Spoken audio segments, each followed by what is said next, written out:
What's up guys? Ito naman po si Kuya Sir at tayo po ay meron na namang nakitang video nito ni vlogger ng bayan, no? So, ito ang pagpalag ni Diwata sa mga akusasyon ni Mystica dun sa sinabing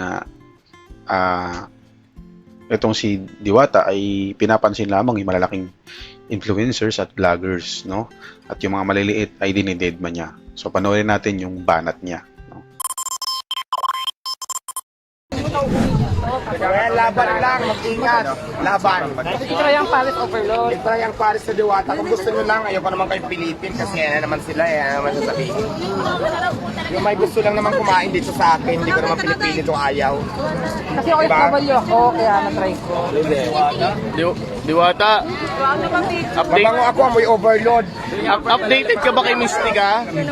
Sinong pistika? Ano? Si Mystica? Ay, hindi. Oo nga eh, kasi medyo foul yung mga sinasabi niya Alam ko sa'yo. lang kasi laos na yan eh, matagal na. Pa-picture lang. Pang babash niya. Ayun. Pa-picture lang.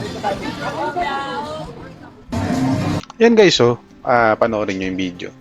So, nagpapapicture naman siya guys. Talagang ina-entertain niya naman yung mga vloggers, mga nag-interview, no, on the spot, mga nagpapapicture on the spot, no, siya. Kasi meron siyang free time, no. Kung napapansin niyo sa video, ang daming tao, may mga nakapila pa, no, may mga nakaabang sa paglabas niya doon sa kanyang opisina, no, sa pagbaba niya sa sasakyan. Nagpapapicture siya guys, nag-entertain siya. No? Okay, so hindi siya talaga yung sinasabi natin sa ibang salita na maarte, na deadman na lang, no? Uma-attitude, yan. Hindi naman siya ganun.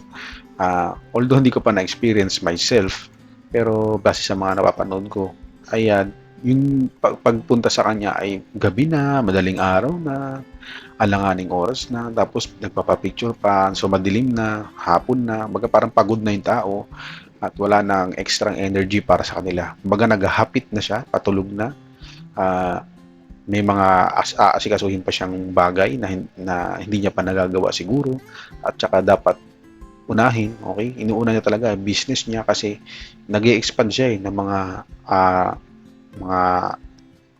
paninda niya. Nagdadagdag siya ng paninda, okay? Nag-i-extend siya ng effort sa mga tao, sa mga customers.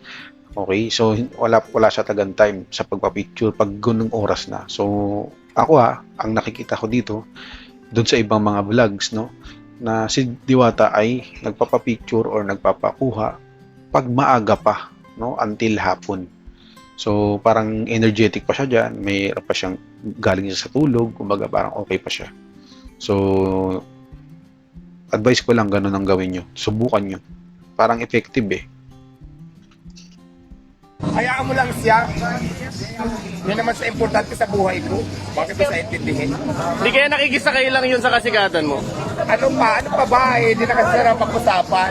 No, hindi ko tapos negosyo. Ang importante sa akin, business ko. So parang ginagawa ka niya na ng mga stepping stone para makabalik sa... Naulit. One, two, saka one, two, three. Sige po. Sige, picture.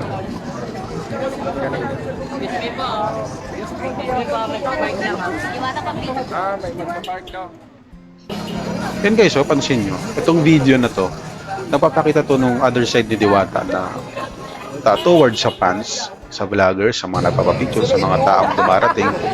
Okay, so ito yung other side na Hindi kilala ko ito matagal na. Ang aking amigang plastikada.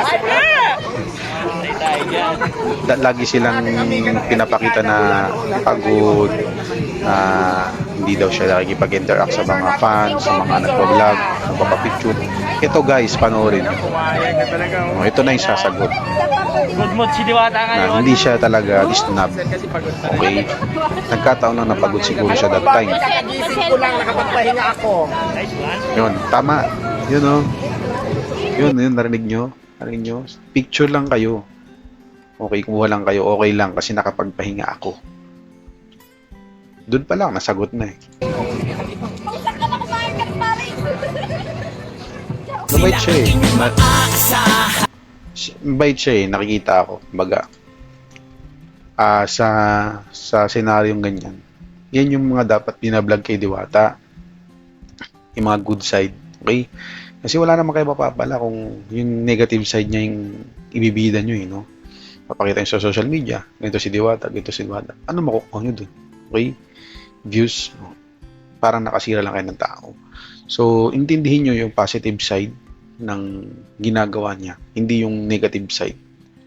So, yun lang guys. Sana medyo nalinawan kayo sa totoong ugali ni Diwata towards sa fans. Okay? Na hindi na siya namamansin. Okay? At siya yung kanyang banat dito kay Mystica. Okay? So, yun lang guys. Maraming salamat sa panonood. Okay? Kung di pa kayo nakapollow, alam nyo na. At pakisubscribe naman po yung aming YouTube channel. Okay? Maraming salamat ulit. And then, God bless.